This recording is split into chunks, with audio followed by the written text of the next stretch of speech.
Good afternoon, everyone. I would like to call this meeting to order, and we will start with a quick roll call. We'll note that it is September 16th at 2 p.m., and this is our Reinvestment Task Force meeting.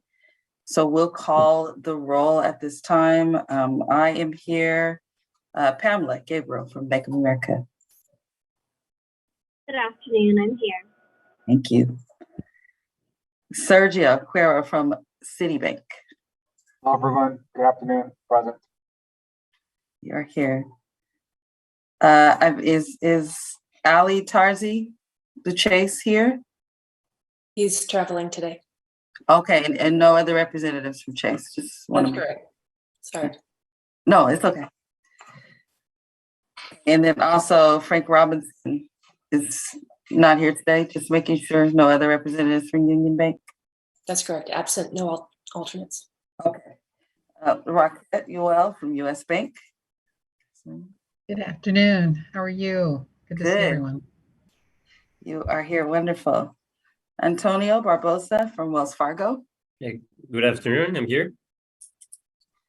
Elizabeth Schott, Accessity. Elizabeth is calling in from a conference, so she will be here. I think she's doing the second item, so we'll have her at least by then. But we do have a quorum. Okay, great. We have Kelly Quinn. Are you here from IRC? Yes. Hi. Okay, thank you.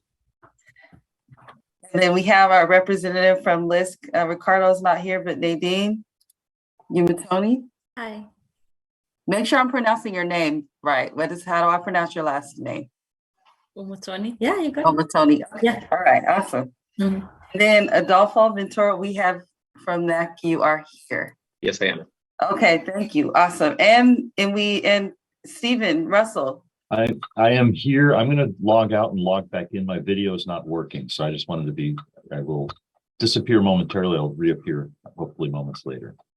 Okay, no problem. That's a great profile pic. All right with that. Okay. I'll try that. All right, so thank you, Daisy. We do have a quorum here. And so we will move to non-agenda public comment.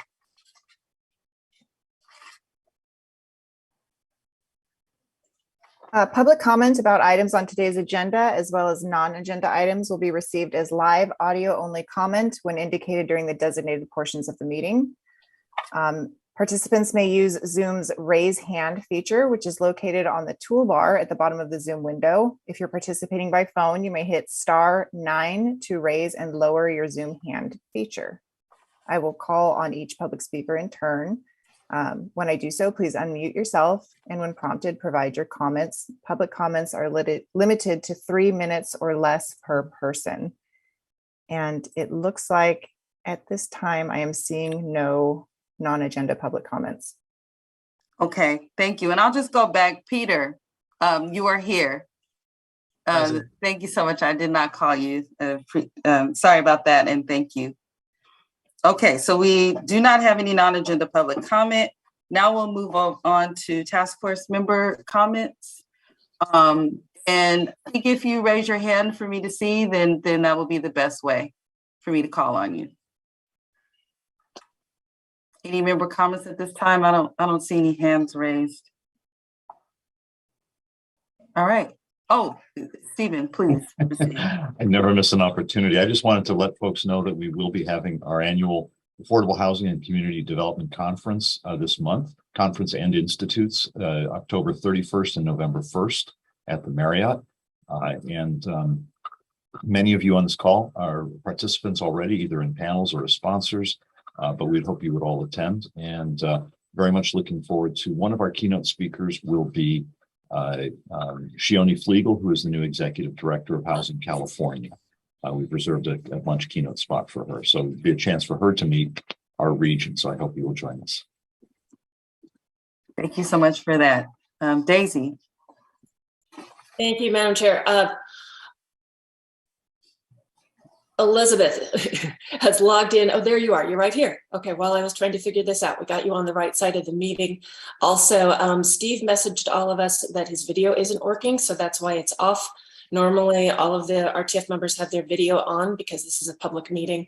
Also, because it's a public meeting, a reminder that if you can share comments orally instead of putting them in the chat, that's a better way to run in this new world, right? Thanks. Thank you. I just have a couple of quick updates. One is about the City of San Diego council member budget priority memos.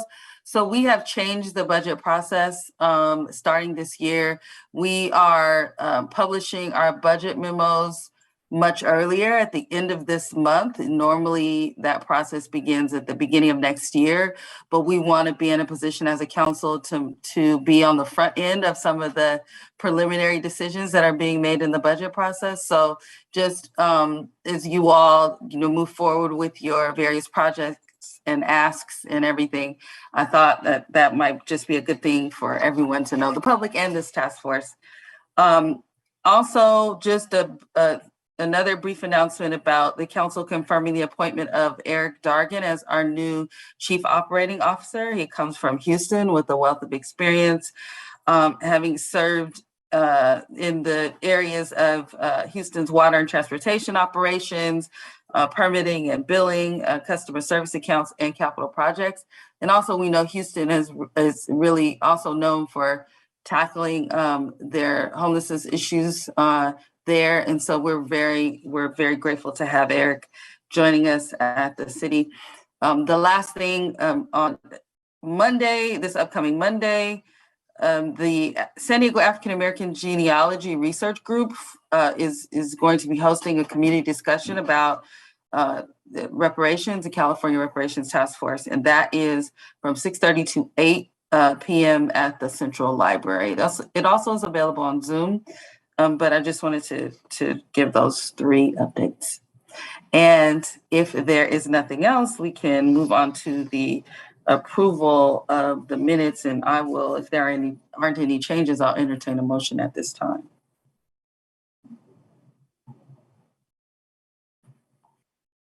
Or I can move it if that's okay for the chair to do so. I'll move the approval of the minutes. Okay, thank you so much, Peter. A second. Thank Antonio. you, Antonio. Okay, so we have a motion and a second on the floor. If there is no discussion, we will go ahead and vote on the item. All in favor of the minutes, please say aye. Aye. Aye. Aye. Okay.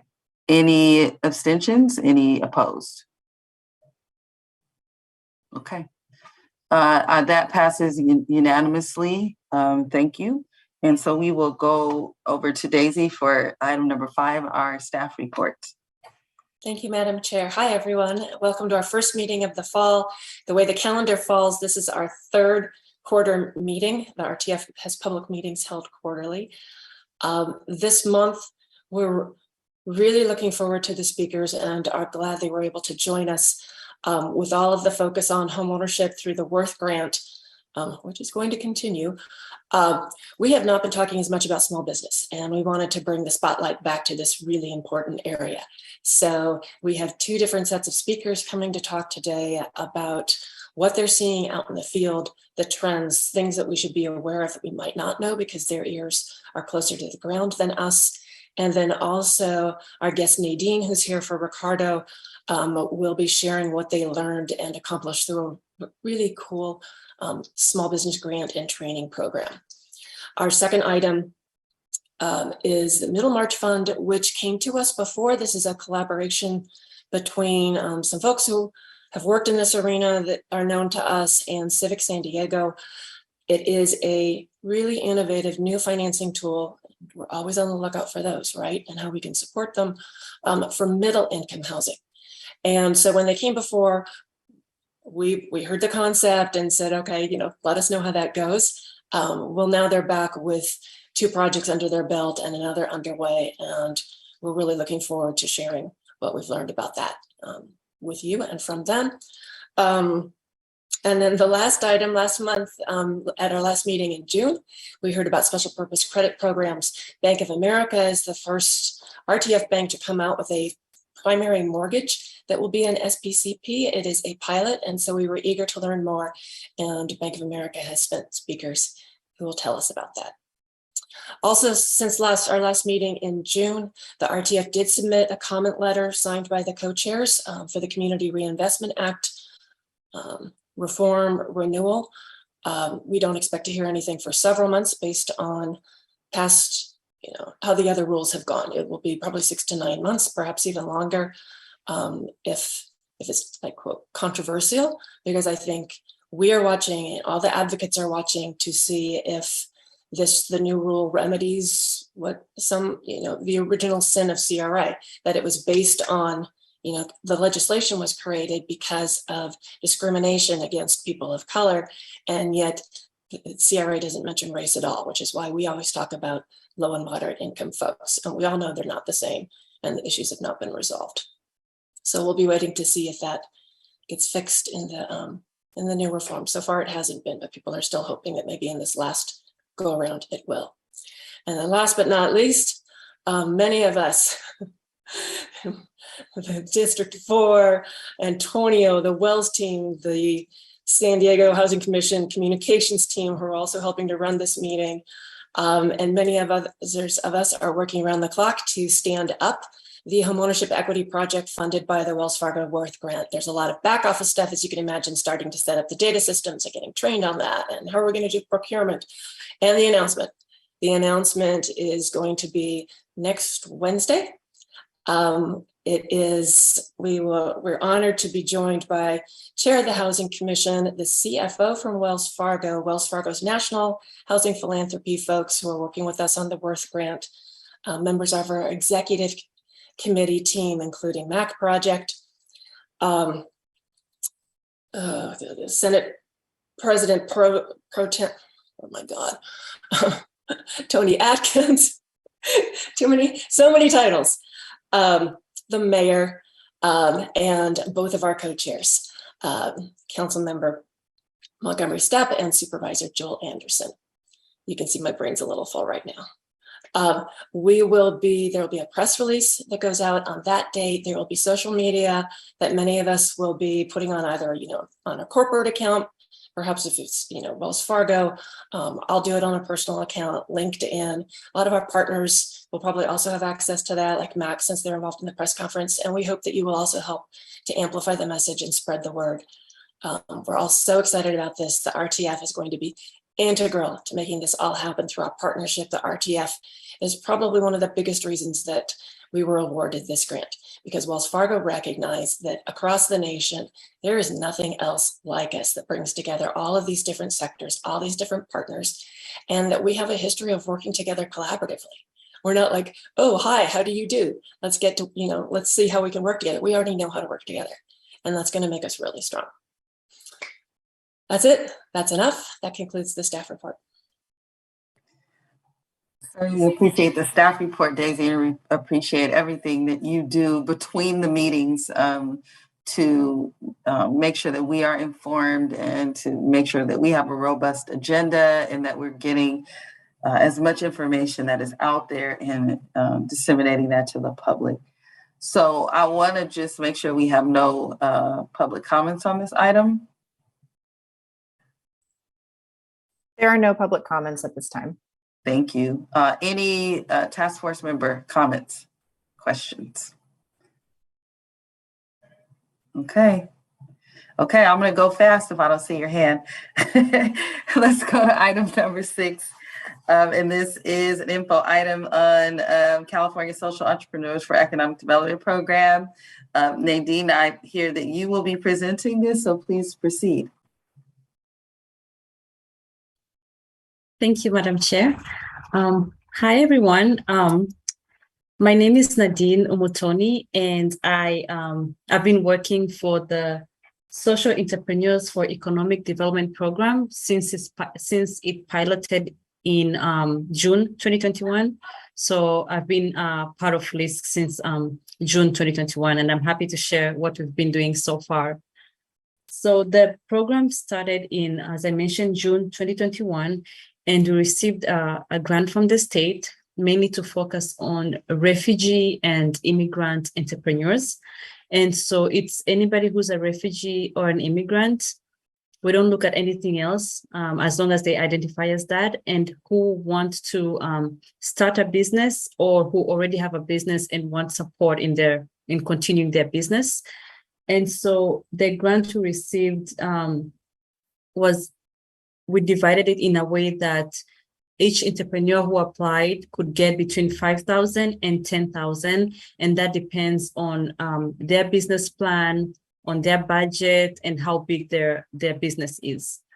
And of course, everything is geared towards refugee and immigrant entrepreneurs. So in order for us to be able to reach this community, LISC San Diego partnered with 8 nonprofits, and most of them are from the San Diego Refugee Coalition. So we tried to partner with organizations that would help us reach different people, different types of immigrants and refugees in San Diego. So we partnered with the Haitian Bridge Alliance to reach the Haitian community, License to Freedom, and that focuses on the Iraqi, Syria, and Afghanistan community.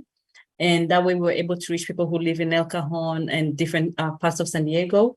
The Somali Bantu community reaches the Congolese community, the Swahili-speaking community, and many people who come from the East African region. And the South Sudanese Community Center, of course, reaches to the South Sudanese community, and most of them are here in City Heights. The Refugee Assistance Center organization reaches out to Eritrean-speaking individuals, Ethiopians, and people who speak Amharic, so like Horn of Africa, and then the Horn of Africa community that reaches out to Somali-speaking individuals, and the Karen organization of San Diego that reaches out to Karen-speaking people and Burmese.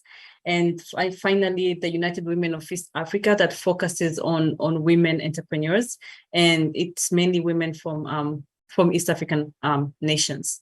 So we were able to partner with 8 organizations, and we reached, so obviously, since I don't speak all the languages, each organization had to have a representative. So each organization has 1 or 2 business coaches.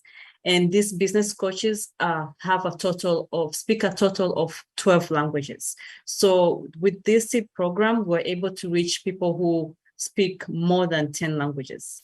And they don't need to speak English because the business coaches would train them in their native language.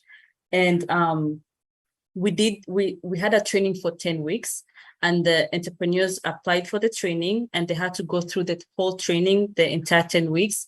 And the training taught them on how to start a business, how to maintain a business, how to get a license, who to reach to in their community leaders, and the different rules and regulations for each area that they lived in. So for example, a person living in, for example, Claremont might have different regulations compared to a person living in City Heights. So the training covered all those areas, and we had a special consultant who came and trained them. So the consultant trained the business coaches, and then the business coaches would train the entrepreneurs consecutively for 10 weeks.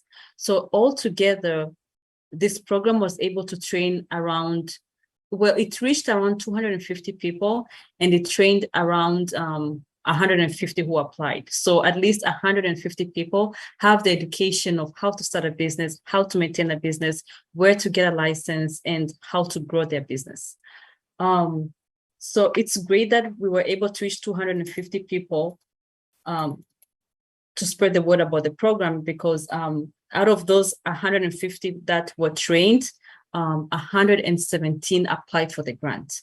So all the people who applied for the grant did receive it, and most of our entrepreneurs are women. So 70% immigrant and refugee women are leading a business, and some of the businesses include catering. Most of them are doing catering, and they do it from their home, and they take food to different locations, or some have a place where they go and cook for major events whenever they get an order to cook. Some of them are doing cloth alteration and sewing businesses. Some are providing social services like translation, cloth retail, cleaning services. We have a lot of people from the Haitian Bridge community that are doing cleaning services and also transportation. So they created a transportation in their community for people who want to move, maybe to move apartments or just who need transport from one place to another. Other businesses include retail of small items, bakery, event planning, and arrangement of events. So you can see that the SEED program really focuses on all types of businesses, like any type of business that you could think of, we support it. And we also partnered with a local nonprofit called Business for Good. And after the 10-week trainings that the entrepreneurs received, we invited Business for Good to come and have focused trainings. For example, if a specific entrepreneur wants to start a business in catering or a restaurant business, we connected them to a mentor who is part of Business for Good, who focuses on restaurants. So they were able to provide one-on-one mentorship and more training on that in that area. So that was very helpful for people who had specific questions that we were not easily able to answer, but we had mentors who have been mentoring them throughout the way, throughout the whole time. I also have a short video, a 5-minute video that I'd like to share. And it shows how the SEED program has helped our entrepreneurs in this past year. So we were very lucky that we were able to get a SEED 2 program, and we're gonna make it, I guess, a similar structure and provide grants to another, train 200 people and provide grants to 100 plus more individuals. But I wanted to share a video on how successful the SEED program has been in the past year. So just give me 2 seconds while I set this up.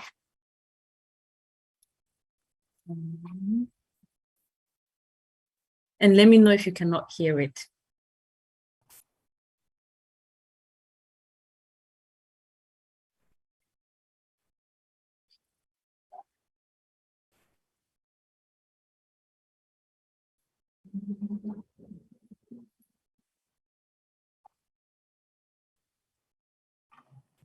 Can you hear it? I cannot. No, If okay. there's anything playing right now, I can't hear it.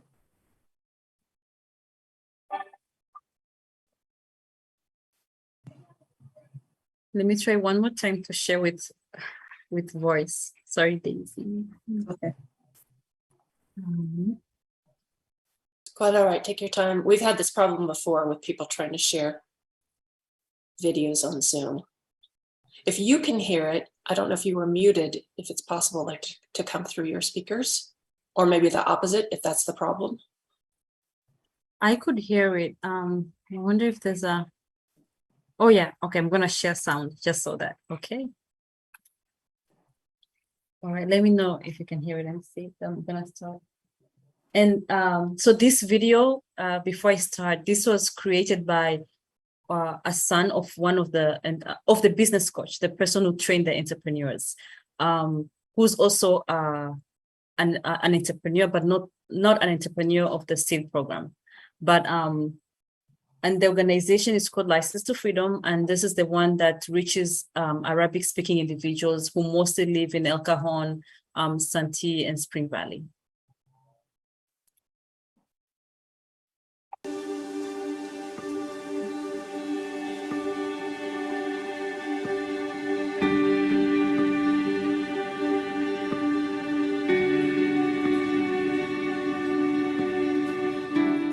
Hello, my name is Roshan Dizay. Hi, my name is Nadia Shamoun. أنوار المعروف. Zardi Nawal. تاليا المصافي. لما قولا. كارولاين جاجو. نجدة شمون. جينا. Isra Hassan. فاطويسي. Amy Daoud.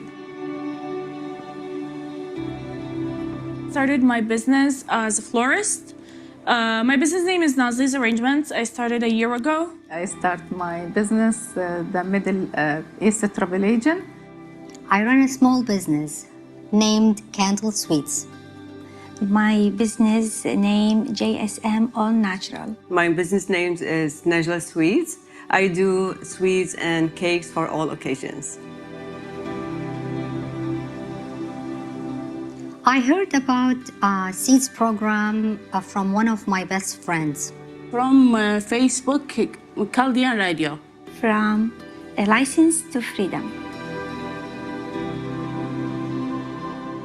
This program is amazing. It helped me a lot with how to manage my money and how to sell and buy products the correct way. Helped me establish my business plan and build my confidence.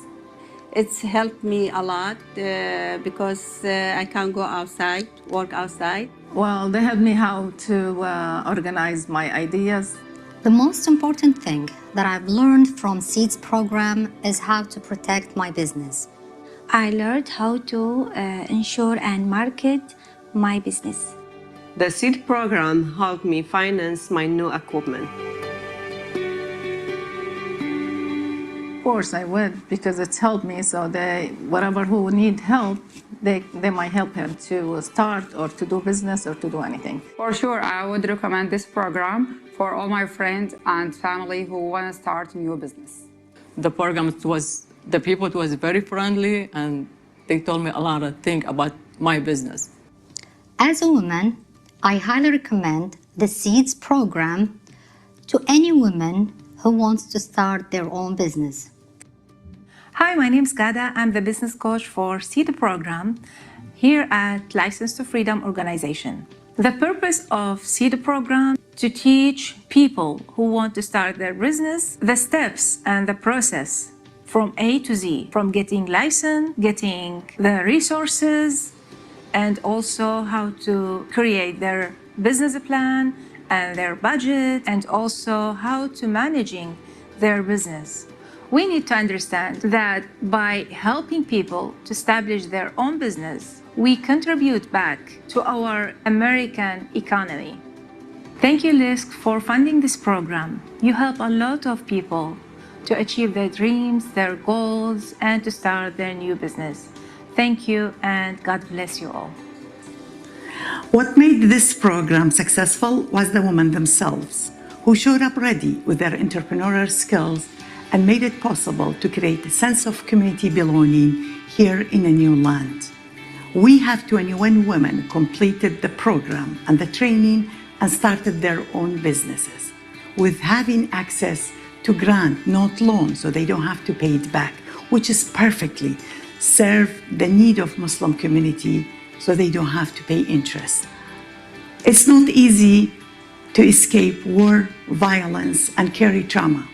But this program gave them tools and ability, not only to survive, but also to thrive. I would like to thank San Diego Refugee Community Coalition, LISC, California Wellness Foundation, and State Employment Training Panel for creating this opportunity to move these women to the next chapter of their lives and supporting them in carrying their dreams into reality.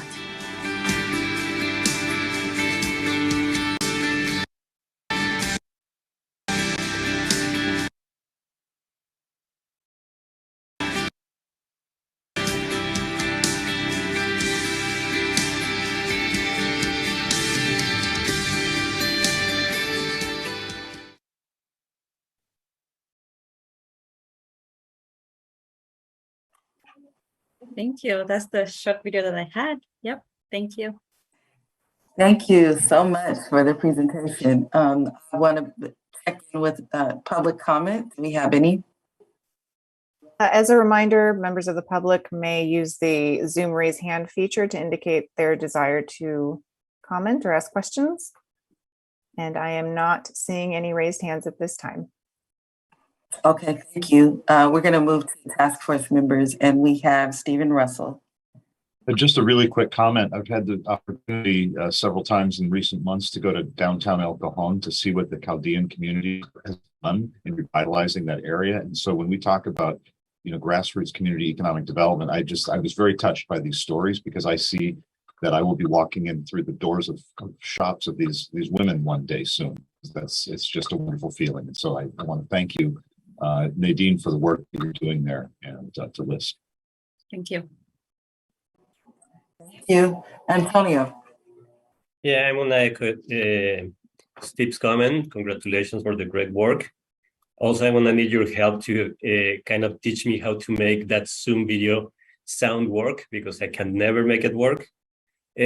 So kind of, I think maybe the question and it's what else the organizations here can do to support your efforts, and I think that could be something that the organizations here can make and amplify the impact of this program. Thank you. Thank you for your question. I think definitely spreading the word on what LISC is doing. I think the state noticed that the success of the pilot program and decided to continue funding us for the second year. And so just even spreading the word to other non-profits that might be able to partner with us, because we're definitely trying to reach people from different communities, you know. So right now we have 8 partners, but in the future we would love to reach out to get to other communities too. So maybe connecting us to other organizations that might be able to partner with us. Yeah. Thank you. Okay. Thank you again for the presentation. I had Sergio, please. Thank you. Nadine, great job. It's great to be able to listen and view some of the success stories. Just a question on the continued efforts. Will there be any additional supported efforts to the 117 recipients as to not just sustaining but growing their business? I know you mentioned that earlier, but any resources that you can share, or any activities that business owners, the entrepreneurs are involved with to continue moving forward their business? Mm-hmm. Thank you. So we are actually providing extra mentorship to the 117 people who have already gone through the program. So yesterday we had directors from the employment training panel visit one of our entrepreneurs who owns a market. It's a mini market in City Heights, and they were able to share. The owner was able to share with the directors how the SEED program has helped them, and it seemed that the employment ETP wanted to provide more support. So they wanted to know where are you going from here. So yes, we have supported you, but what else do you need from here? So with LISC right now, we continue to provide mentorship. So if somebody has questions or wants advice on maybe extra licensing or where to buy to rent a storefront, we're able to provide such resources by connecting them to Business for Good or other nonprofits that help them with that. Yeah. Thank you. Please. Yeah, I can just say that through the IRC Small Business Development Center, one of our clients that we're working with a lot is the Karen organization. So we've been able to see a lot of these clients start to establish their business and grow. So thank you for providing those funds, and we're excited to keep helping them as well. Great. Anyone else? And again, thank you for the presentation. And obviously, we all want to be collaborative in getting the word out to folks who may need these services. We also appreciate that you are here with us serving as an alternate today. So thank you for that as well. We are going to move on now to item number 7. And I would like to hand it over to Elizabeth. And along with Daniel Fitzgerald with the Small Business Development Center. Can you all hear me okay? Good afternoon. Yes, we can hear you. Please proceed. Okay, wonderful. Well, I'm Elizabeth Schott. I'm the CEO of Accessity, and I apologize for not having my camera on. I am today speaking to you from the University of San Diego. I'm attending the CAUSE conference. So I stepped out to be with you all and be in this meeting today and share a little bit about trends within the small business community that we're seeing. So hopefully there's not too much background noise, but holler if you can't hear me. So I just wanted to talk a little bit about, and I think most of you are familiar with Accessity's mission, but we've been around for 30 years in the San Diego community, previously under the Accion brand, and have been serving the local small business community with access to capital, as well as education, training, and connection, ultimately to support both startup businesses as well as existing businesses that traditionally don't qualify for bank financing. And the primary, small business that we're working with, you name it, from industry standpoint, it can be a home-based business, daycare, storefront, retail. Most of our businesses are in the service or, retail related industries, and many of them are even mobile. And so I think Daisy had asked a little bit to just see from the ground perspective what we're seeing with our local small business clients. And most of our clients are also within the low to moderate income ranges, as well as diverse owned. And so throughout the population that we service, I would say a couple of things that we're seeing. I'll talk a little bit about the portfolio of small business clients that we have existing, who obviously over the past 2.5 years has experienced many uphill battles of closures and reopening and partial reopenings and things like that. And the first thing I'll say is that so many of our clients persevered through that, and they were so determined to figure out ways to survive and to really even thrive in that environment and identify new ways of doing business. And so we saw so many people pivot to, online type services, curbside pickup, different systems and technological platforms that they could integrate into their businesses, in which then they've been able to expand and continue, now that the pandemic has somewhat shifted. And so I think that there was a lot of determination from the entrepreneurs that we serve. We also had restructured, so we lend up to $100,000, and so obviously many of the small businesses that we serve had loans with us, and so we restructured many of them during the past 2.5 years just to alleviate the burden of having to pay our loan payment.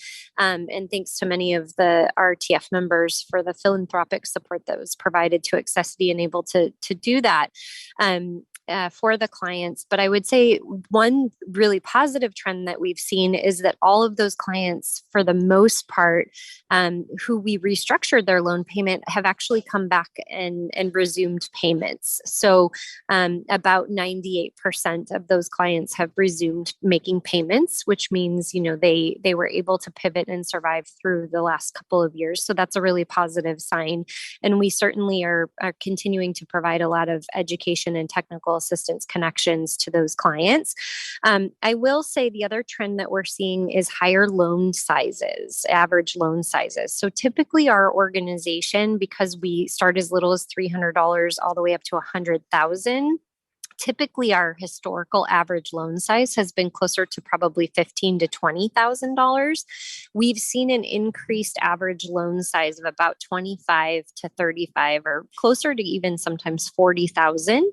I think some of that obviously is an effect of the cost of doing business and inflation and the cost of goods, in the respect that people are just needing more access to capital. So I think it's a really important trend to pay attention to. And then I would say the other things that we're seeing currently, while our staff team works very one-on-one with the entrepreneurs that apply through our flexible loan program, is we're seeing trends with applications currently. And I would say this is more so in the last 2.5 months or so. We've started to see higher debt loads with higher usage of credit cards, and also higher student debt. We've also seen increased, limited capacity when it comes to being able to make potential loan payments if they were to take out a loan, and just overall lower bank balances. We also, as a lender, use a tool that it looks at a potential bankruptcy score where it predicts just based on multiple factors, the potential for bankruptcy. So we are seeing some higher BK scores.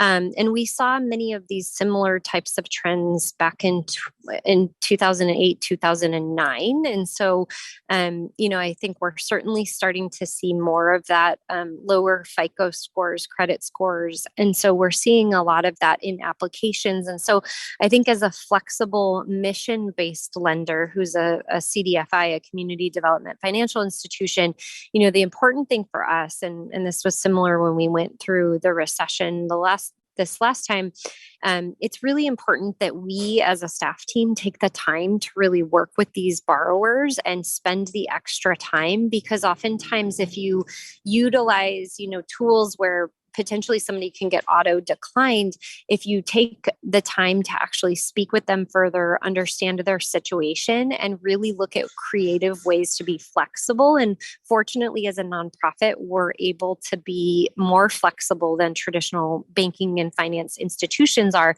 And so what I would say is it takes a lot more staff time right now. And so I think what we've learned from living through similar situations in the past is that it's important for our staff time to take that extra time. And so rather than, auto declining based off of certain factors, really taking the time in that human approach that we have been rooted in for almost 30 years, and digging deeper to ensure that we can provide as much opportunity for access to capital as possible.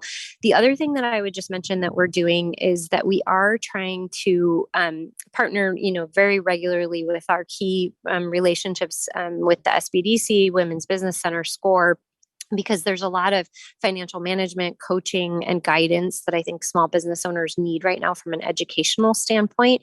And then we have a national partnership with a organization called Trust Plus, and we actually refer and we pay for the service, so that if we refer somebody from a pure credit counseling standpoint or financial management, there's an opportunity for them to get coached and mentored virtually as well as via phone. And we've seen that clients, in some cases, when they get referred to a service like that, will actually work with a coach and get mentored, and then increase, their credit scores between 30 and 60 points. So we're utilizing resources like that in order to allow people to work on those things and then be able to come back to us as an organization for access to capital if they weren't in a place where we could help them initially. The other thing that we're doing is working very specifically to help get the word out about our local small businesses. And so recently Accessity launched on our website, and under business resources on our website, we launched a client marketplace, and it has over 100 plus small businesses that we've funded.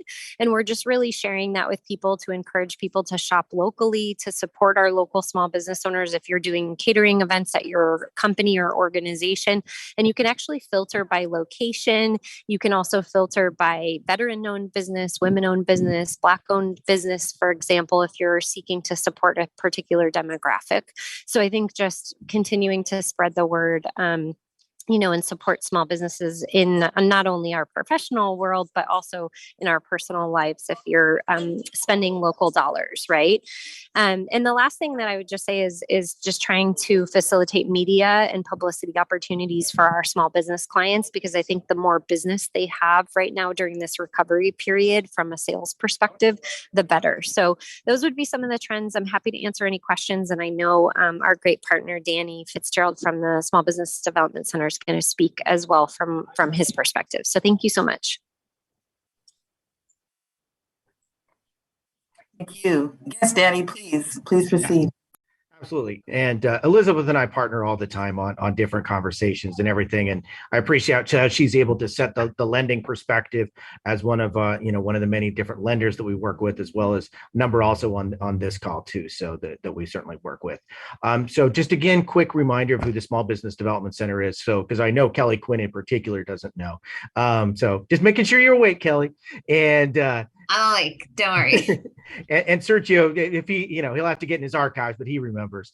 And so Kelly's the director of our International Rescue Committee, SBDC, and Sergio was an advisor many years ago. And so absolutely, we are, for lack of a better word, chartered by the Small Business Administration through our primary grant. We receive funding, a little bit more than even from the SBA, from the state of California, than many other local public and private sources.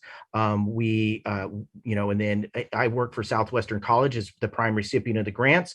And then we also subcontract that out to 8 different agencies, including the International Rescue Committee, other educational institutions, and even the County of Imperial out in Imperial Valley, because that's our territory. We're about 120 staff and advisors across the region, providing services to assist small businesses to grow as well as to start. Probably about 75% of the work we do is helping businesses grow. The other 25% is helping them start, and really have done a ton of work. Obviously, during the pandemic, that increased significantly, where we were serving thousands and thousands of clients, especially in the early times during 2020 and into 2021, assisting with different projects. Just even though these numbers are big, but I think what I do it to show off the work of my team.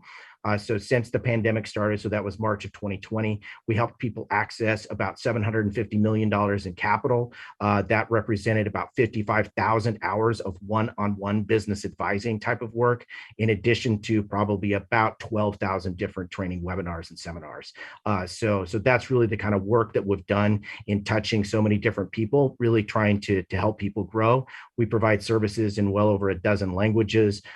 We work, in communities of all types, really have directed a lot of our resources, to underserved communities, but not just for a lot of different types of businesses, but also trying to expand not only just your traditional businesses, but working on establishing, having more diverse founders for businesses that are able to scale in communities of need in areas like that. So a quick overview on some of that, but Elizabeth did a great job explaining some of the needs from a lending perspective and understanding finance, and some of the needs that we're seeing. The number one dovetail I'll do is predominantly in terms of financial reporting and accounting and bookkeeping. I think that the number one barrier to people accessing programs or any type of relief program throughout the pandemic was the utter lack of financial reports or reporting, just not understanding it, not having it, or anything like that.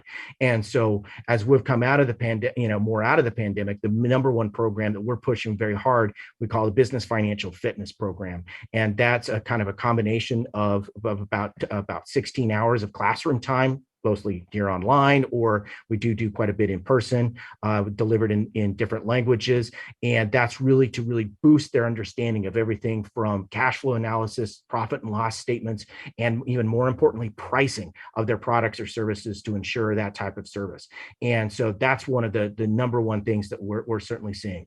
The other is understanding that, post-pandemic, they've had to, as Elizabeth said, pivot, but that pivot continues. And that pivot doesn't matter if you're in the middle of a pandemic or you're middle of up times or down times or whenever. You need to be adapting and changing with your market, with your marketing and sales. And so we have kind of combined with the Business Financial Fitness, also our programming is our marketing boot camp, our understanding your sales positioning, and understanding your customers, and using all of that. We've been able to really ramp those up a lot because we are able to work on what's called the California Dream Fund. These are grants for early stage companies, so companies that started after 2019. They're incentivized by, upon completing that training and counseling programming and a couple of basic documentation steps, able to get $5,000 from the state of California. So we're using that carrot to really drive a lot of people through that. To date, we've had well over about 150 companies go through that. Programming has been done in English, Spanish, Arabic, Farsi, and Kelly will probably tell me if I'm missing another language. Some of the programming's been done, and then we're able to continue that predominantly for those who don't speak English, because we also are recipients of the ETP seed funds, and we're going to continue that into 2023 for businesses that their primary language is not English. And so those are a couple of programs that we kind of have going. And then the other thing that continues to be a barrier, and this is not going to be a shock to anybody, is the labor market.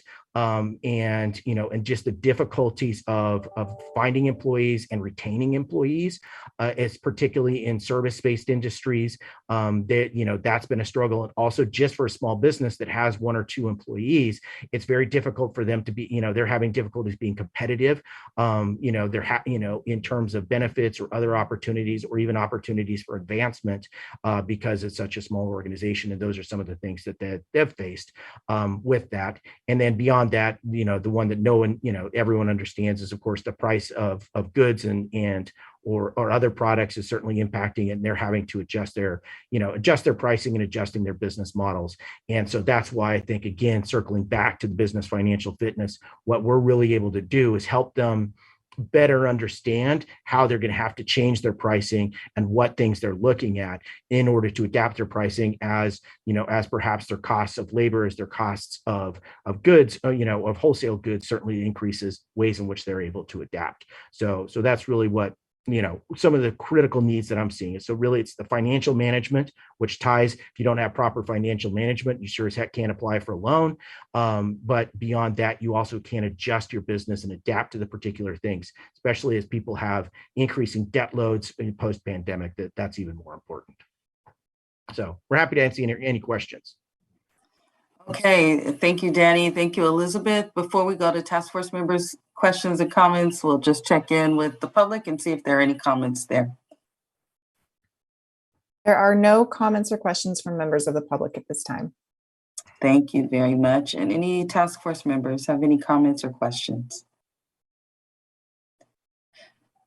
Seeing none, I just want to thank you both again for informing us of what is going on, what the impacts are, post-pandemic, and just helping us gather our thoughts as to how we can continue to try to help our small businesses succeed. So thank you very much for being here. We are now going to go to item number 8, which is we have several guests joining us to provide updates about some of the achievements of the Middle March Fund since the group last engaged the month previously. So I want everyone to please, you're a part of this presentation, please introduce yourselves and proceed. Hi, everybody. I'm Debbie Ruane with the Middle March Fund. Hi, I'm Seth Gorey with the Middle March Fund as well. And I'm Michael Lencho with Civic Communities.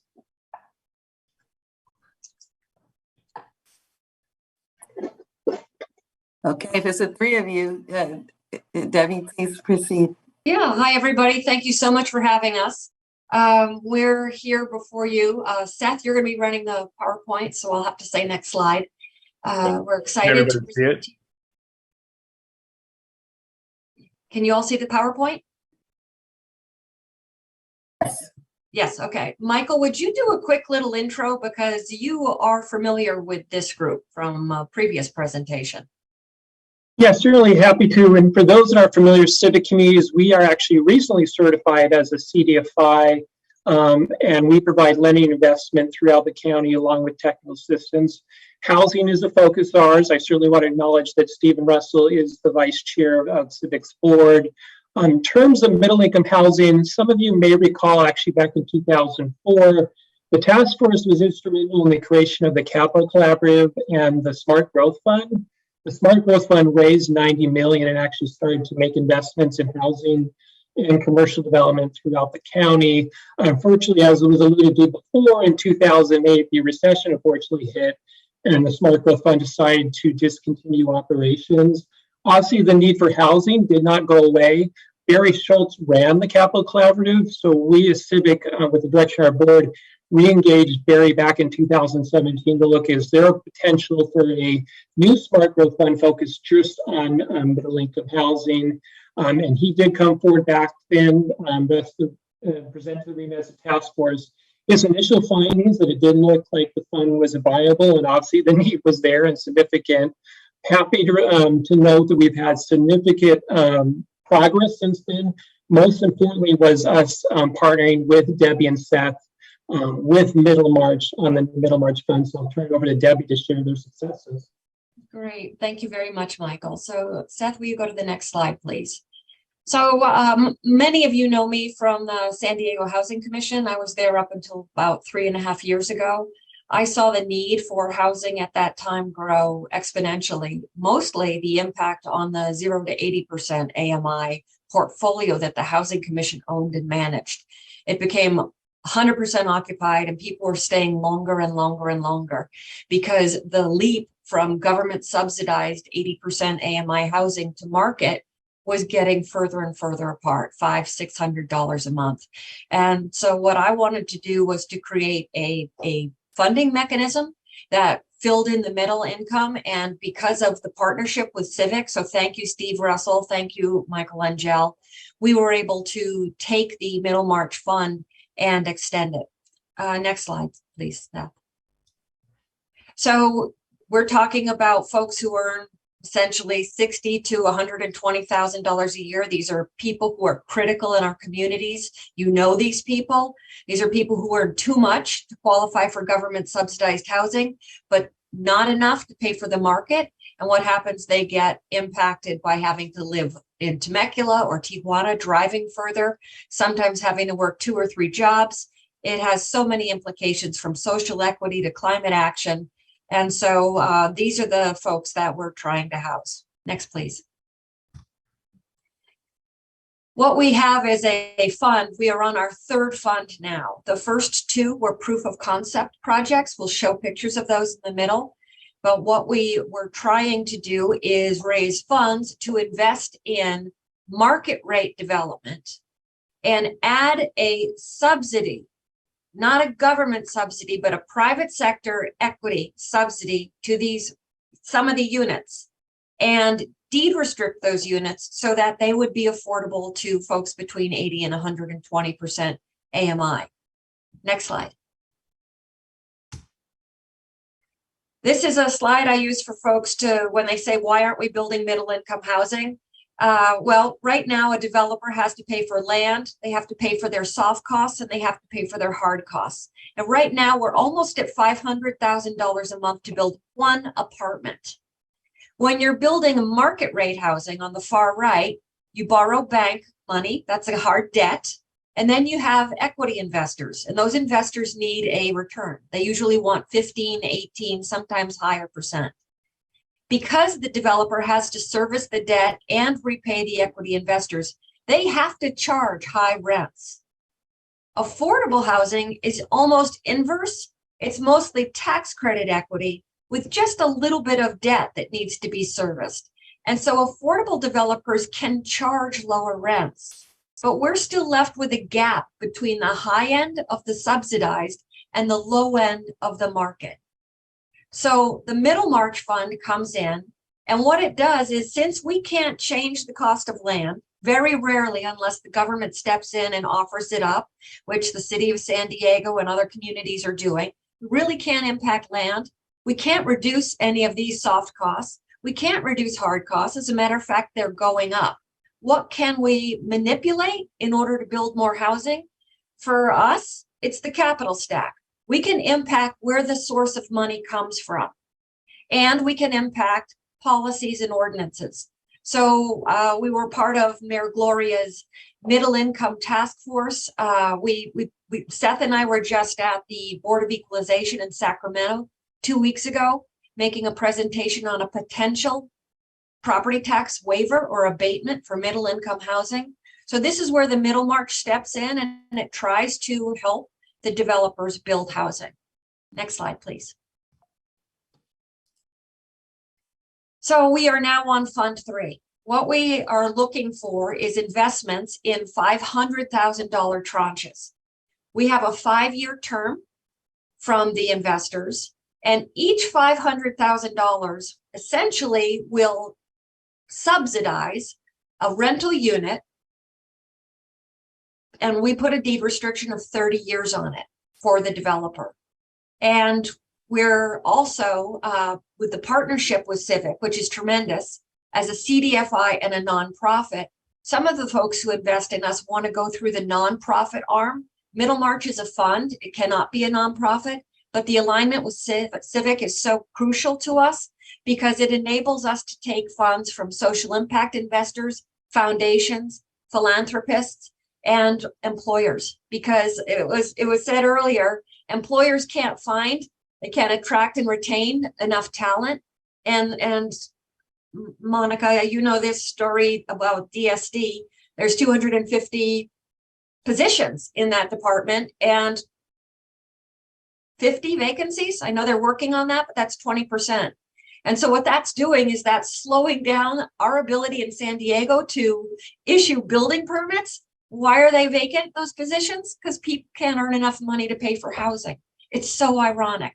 So this is just a huge passion of ours, and I'll turn it over to Seth to walk through some of the others. Yeah, so as Debbie mentioned, we are looking, for investments, and I'm about to give you an overview of the investments that we make and what we have made so far. We're always looking for grant for operating capital, and we're also currently looking for office space and qualified census tracts. If there's anybody on this phone call that knows of available office space in such of a community, but we'll return to that at the end.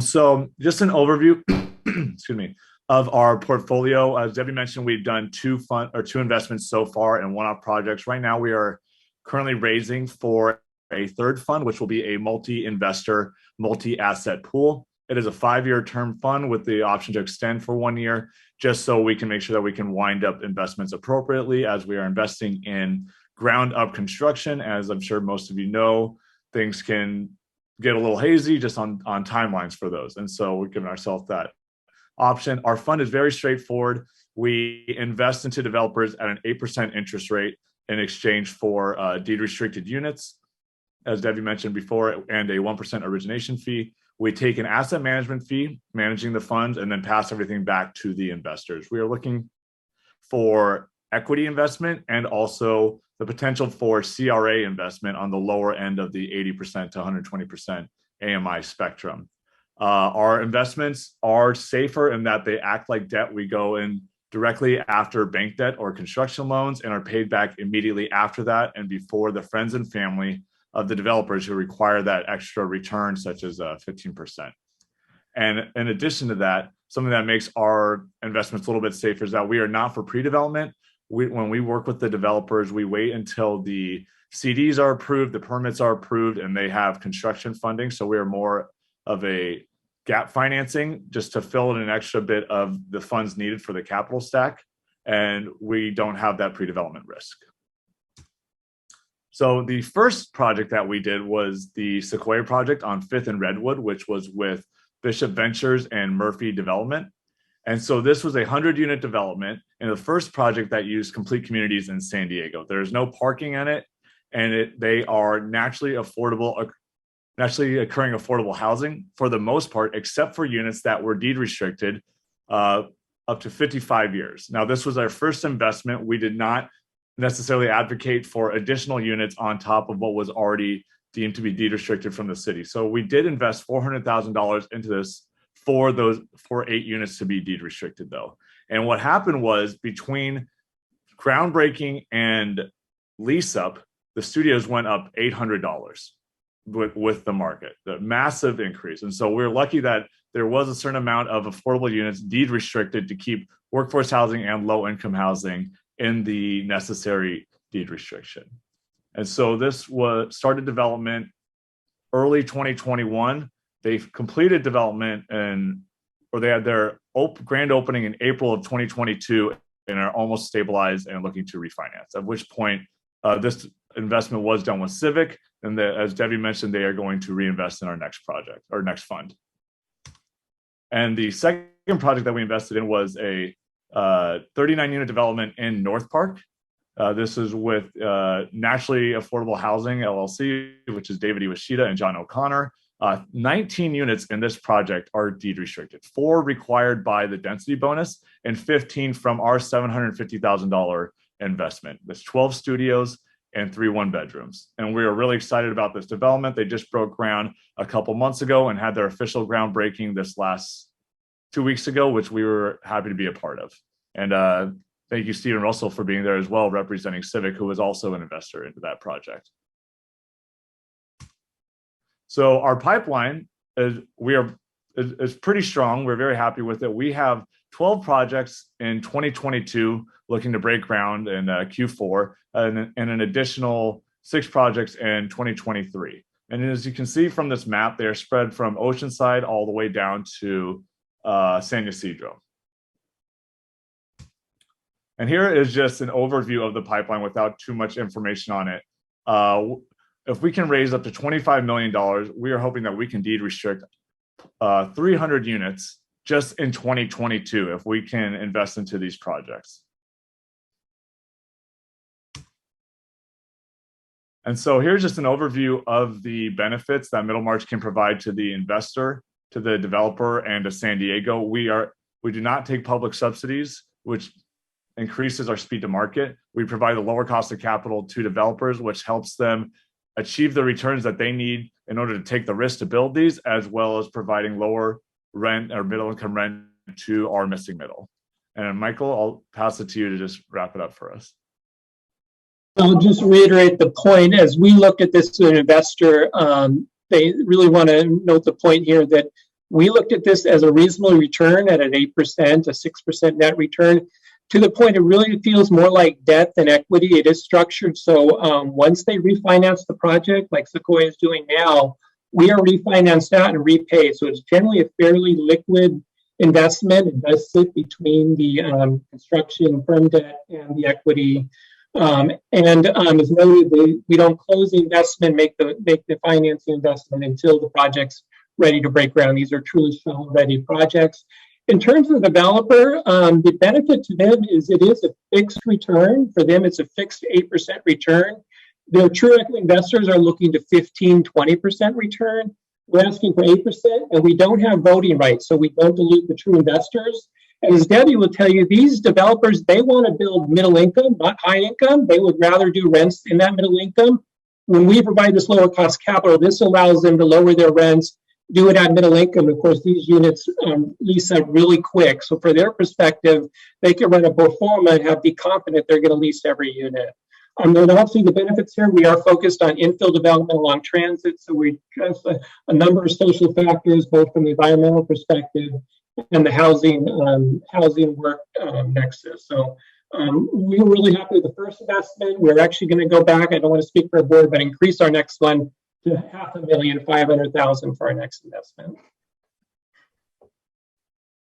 So this is the conclusion of our presentation. If anybody would like these slides, we can provide them as well. And there's just some additional information on ourselves and Civic. And thank you very much for listening to us. Well, thank you so much for providing all of this and for coming back to update us on the progress and the model and really breaking down the cost for us. I think that's super important, those images are. So I want to turn to the public to see if there are any comments before we go back to task force members. There are no comments or questions from the public at this time. Okay, great. Any task force members have any questions, comments? Stephen, please. Yeah, I just want to say, so speaking, normally I'm speaking here as a member, as the presidency of the San Diego Housing Federation, but I switch hats to put my civic communities hat on and say, I think the cost efficiency of what we're able to do through Civic is amazing. I really want to commend Debbie for if she understands the world of the affordable and she brought that knowledge and projected it into an unmet need in this sector. So for us as Civic, who has a very broad remit to help in economic development and to solve the housing crisis, she's provided an amazing tool. And, I've had the opportunity to tour Sequoia. We were at the groundbreaking recently for the Kansas Street units. In Kansas Street, it was $50,000 a unit in investment, not subsidy, but investment to get the affordability. The fund as a whole, when you talk about those $330 million for 300 units, is about $100,000 per unit of investment, not grant, to make these things happen. It's very cost effective in return, and I think we need more creativity like this to really find our way out of this crisis. And the last point I want to put on is the number of homes, and you talk to lots of our folks who the cheapest affordable housing unit we could create is one that already exists. If you can get a family to be able to move up economically, climb the ladder, so they leave one of my Federation members' apartment units, we've created a new affordable housing unit at no cost, right? Effectively. So I can't say enough really good things about it, Debbie. I'm a big fan, and anything I can do to continue to support your work, I'd be proud to do. Well, thank you very much, Stephen. It's mutual. Antonio. Yeah, well, thank you. We all know that there is a bottleneck between affordable rentals and high rentals. I serve on the board of Community Housing Works, and we have a big issue with people not wanting to move from those affordable rental units. So I'm pretty sure this is going to help with this issue. I think creating this incentive for people to move on, this is going to help the region, because I'm pretty sure that everybody knows that there is some people that might be ready to move on, but they don't want to because there is this gap. So thank you. Exactly. And what if you're the landlord? Do you want to kick out a family, and put them through that? It's a very, very difficult decision. And there isn't this housing. Developers, the affordable, they and the market rate are both building. I hate to use the term Taj Mahals, but the market rate guys are building, rooftop terraces and dog washing stations and 10-foot ceilings because they want to attract the higher rents because they have to pay for the land. Well, that's unattainable. It's unattainable for a workforce. And so this fund is geared towards employers, investors, social impact folks, foundations, anybody that can invest, get your money back in 5 years with a return, and build some middle income housing. And lastly, when I was leaving the Housing Commission, somebody had told me that government had failed us because it hadn't provided enough affordable units. And that really rankled me because we've done, and Daisy knows all the good work, and Peter knows what the Housing Commission has contributed to our region. It's the private sector's time to step in and step up and augment the good work of government, pick up at that 80% AMI and run with it up to 120. We can fill in this gap. That's what the Middlemarch Fund is trying to do. So well said. And Debbie, in your presentation, when you mentioned the issues that we're having, with our development services department, but it's really citywide with retention. It's so costly to be in public service in San Diego, even when people want to be in public service, it's almost unaffordable. And so there is not a lot of incentive like there used to be, right? When it was, considered a good landing. And so working through all of these issues is so important. We are grateful that you're doing it. And I just have one question on the pipeline slide where it kind of goes through the different neighborhoods. I am gonna put my D4 hat on for a second. I do see Southeast San Diego here, and I don't know if these are just aspirations of the neighborhoods that you all are looking at, or if these are projects that are in the works but haven't really come to fruition yet. What is this pipeline exactly? The pipeline is a group of developers that have approached us. We have not actively marketed our fund yet to developers. They've either come to us through Civic, just by way of knowing Civic, or we have talked to an investment banker as well that sources debt and said, okay, he said we have philanthropic or social impact based developers who might want to deed restrict as well, because a lot of the smaller developers that we are working with, they're not building the 30-foot or 30-story high rises. Mm-hmm. They want to help the communities that they're developing in.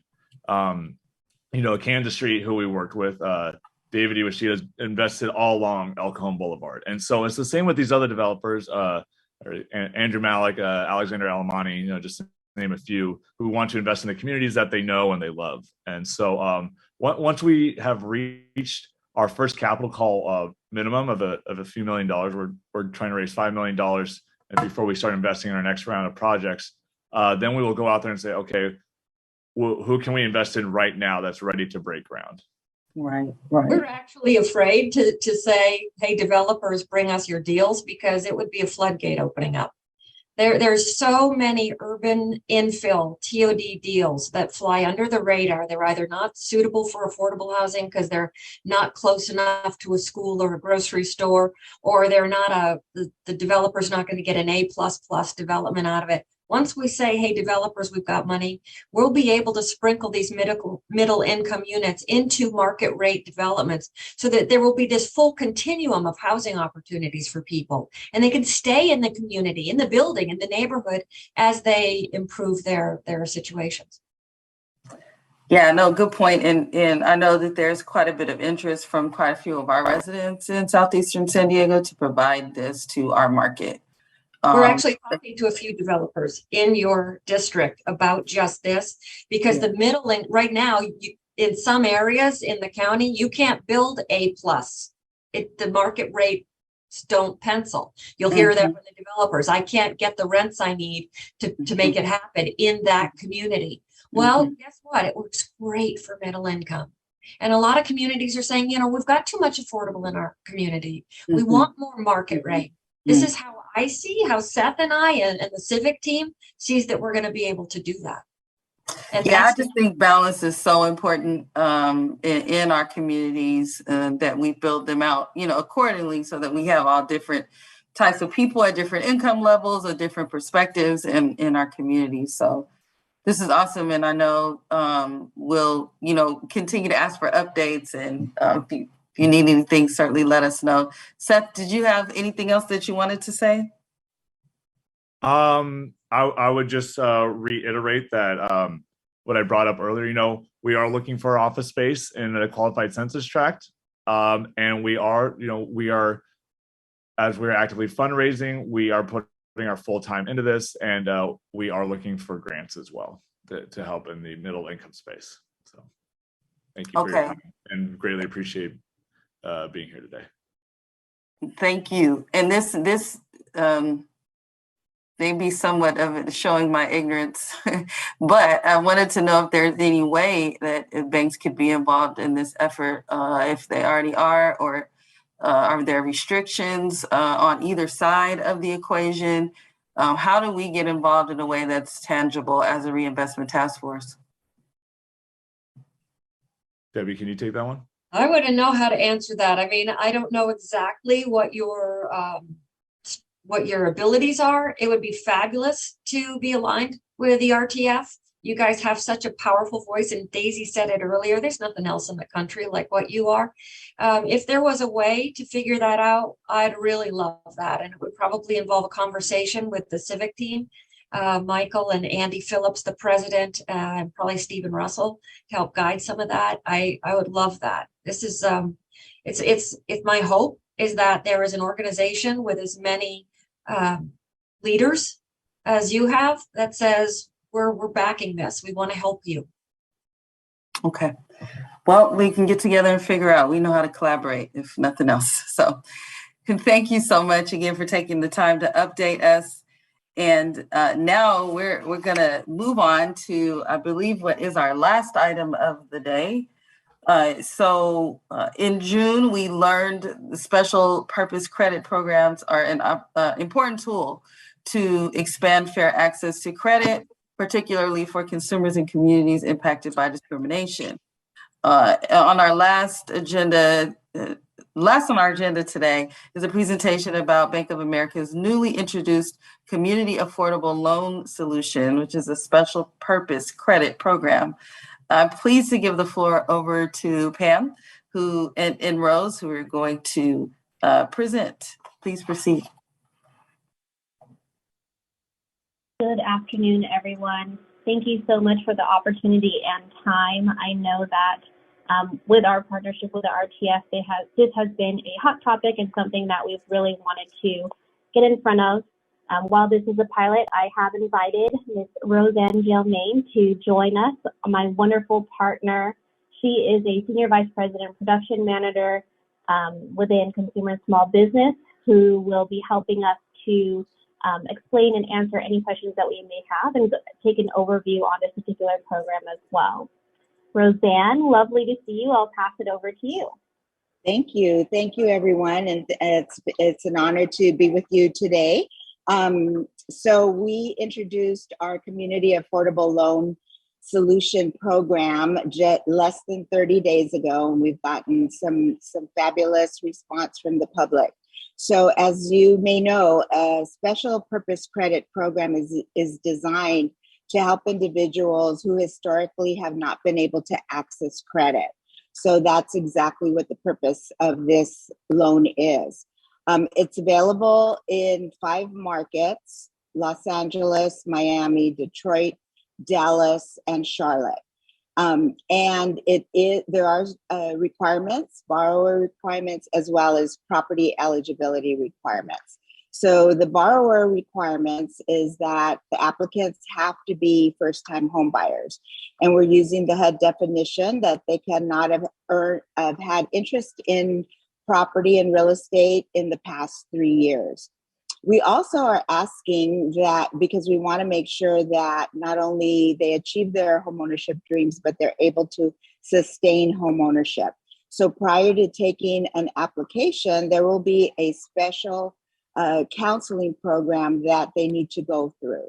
That consists, and we're working with our Connect to Own partners that the bank has in each of those 5 markets. These are HUD-approved housing counseling agencies. And so these partners, the counseling consists of 2 parts. The first is the regular 8-hour homebuyer education course.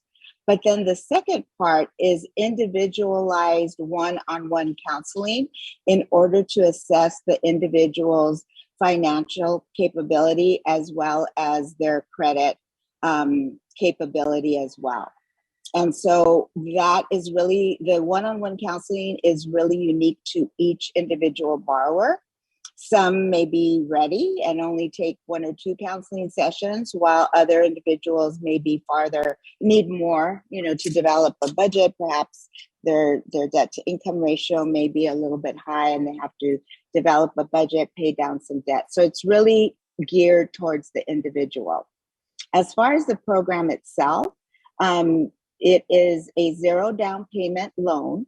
However, the bank will be providing down payment. In Los Angeles and Miami, we will be providing $15,000, a flat $15,000. And then in the other 3 markets, Dallas, Detroit, and Charlotte, it is $10,000. In addition to that, the bank will also waive all of the non-recurring closing costs. So of course, we won't, that does not include prepaid items or discount points, but any other non-recurring closing costs will be waived and covered by the bank. As far as the program itself, first-time home buyers, the individuals have to go through the specialized counseling before they can, we can take an application. And then there's no minimum credit score requirement. However, there are credit requirements. For example, the borrower could not have had any late payments in the last 6 months. Debt to income ratio is 50%.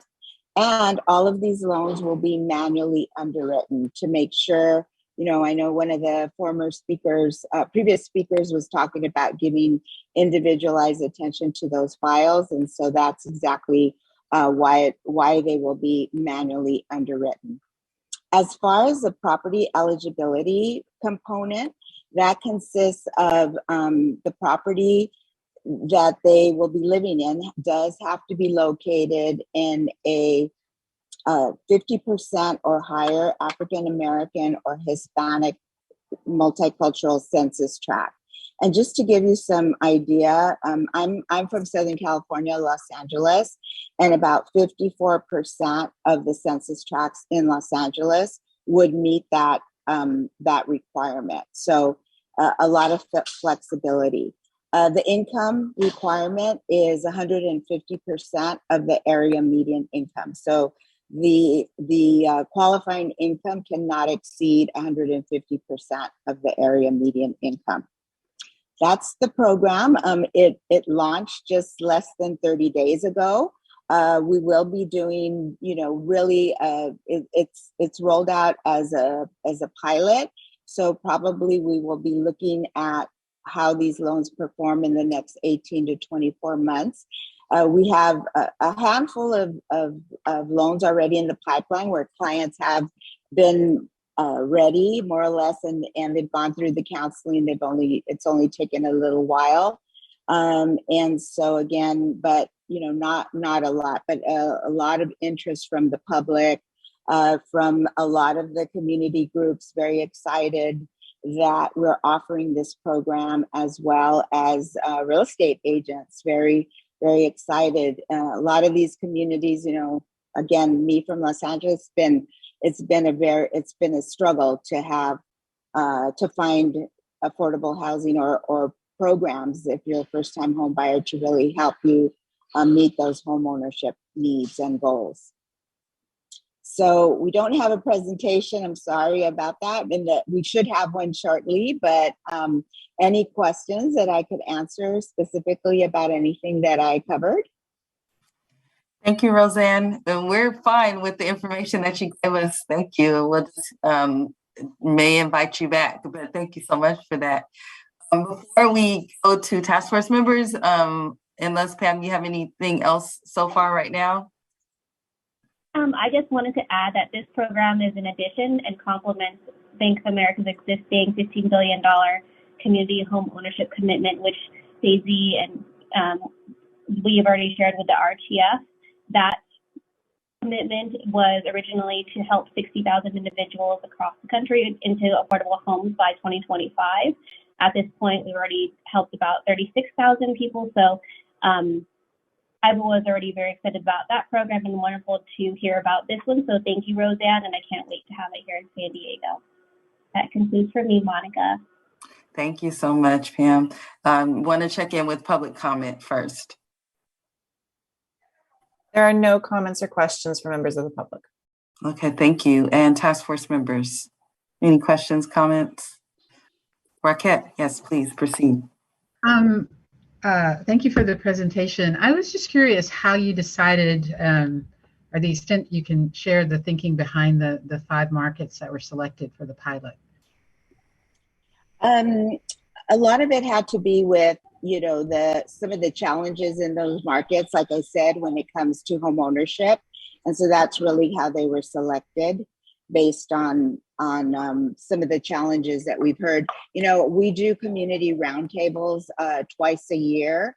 And I know when we did the one in March, and there was members from the task force, some of the groups in the task force, and that was, some of the feedback that we've been hearing. So obviously in the 5 markets that were selected, it was really something that was, we look at our performance and the utilization of our other programs to help clients. And so really that was why these 5 markets were selected. We needed something more. Got it. Okay, Antonio. I just want to say congratulations in this initiative. I know that we're competitors, but I think these kind of projects help us also as the community development officers to advocate for similar programs. So I just wanted to congratulate you on this. Thank you. Thank you so much. We're very excited about it. And Sergio. Thank you, Madam Chair. Roseanne, welcome. Welcome to virtually to San Diego. Hi, Sergio. Task Force. Just question. It's great that the program addresses the credit need from the fact that it's allowing not just the minimum threshold, but basically like you mentioned, right? There's no credit score. Can you maybe talk a little bit about how Bank of America is looking at student loans? I know, just sharing that's also one of the many challenges that first-time home buyers and BIPOC communities have in terms of accessing home ownership. The fact that some of them may have maybe carrying substantial student loans. So if you can maybe share a little bit about how your program is managing that. Yeah, and I apologize because I'm at an offsite meeting, so I don't have I'm not have the guidelines in front of me, but I know recently that we did change how we look at student loans to make it more affordable, and we look at how much? Oh, we look at the credit report at the balance, and that's usually how it's calculated. And so, yeah, 50%. We look. That's how we calculate. So whatever the balance is, we look at 50% as a payment. I might not be exactly right, but Sergio, you and I know each other, so I could get you more specifics on that when I have access to the guidelines. And it sounds like when you tell me that through the manual underwriting process, you're taking a closer look at the student loan process. So no, that's fantastic. Right. Yeah, agreed. I was just going to say, I think it's overall the fact that you're looking at student loans differently when it comes to qualification and eligibility. That's super important and a great step, no matter how we get there. So I just had a question. It's kind of to piggyback off of Raquet's question about, choosing these 5 cities in the beginning and what, as far as expanding, what that looks like, and I want to see it in San Diego. I'll just say that, but I guess that's not my question. It's just, expanding. How does that process moving forward for you all? Yeah, so like I said, it's brand new. We're less than 30 days old. One of the things that we are, we want to make sure that we closely monitor these loans. So we're also providing, in the beginning, additional counseling to those clients to make sure that they're on the right track and that they're able to make their payments, etc. And so that process, is going to take 18 to 24 months. I believe, maybe shorter, maybe longer. But as we're monitoring, we want to make sure that, hey, do we need to make any tweaks to the guidelines or any changes? We want to make sure that we have enough time to look at the performance before we roll it out to other markets. So I can't give you a definite time frame on that, but it's not going to be 6 months from now. Right. We have to wait and see until we see the performance. Okay. Yeah, that's very fair. And we'll keep in touch with you just to see how that progress is going. This is a big deal, a huge deal. So we appreciate all the work that you all have put into it. And if there are no other questions, that was also an info item. So we are at the end of our agenda. And so thank you everyone for being here today. We'll see you on October 20th, and the meeting is adjourned. Thank you. Thank you. Thank you, everyone. Bye-bye. Thank you, everyone. Goodbye.